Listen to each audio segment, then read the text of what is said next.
রাজার ঘরে ছোট রানী এলো পদ্মাবতী। রাজার আরো 6টি রানীর ছিল না সন্তান, পদ্মাবতীর কোলালোতে মিলল সমাধান।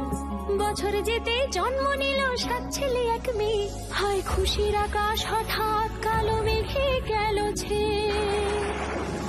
হিংসেতে যায় জ্বলে পুড়ে বাকি 6টি রানী, যুক্তি করে ঘটায় ওরা 7 কুমারের হানি।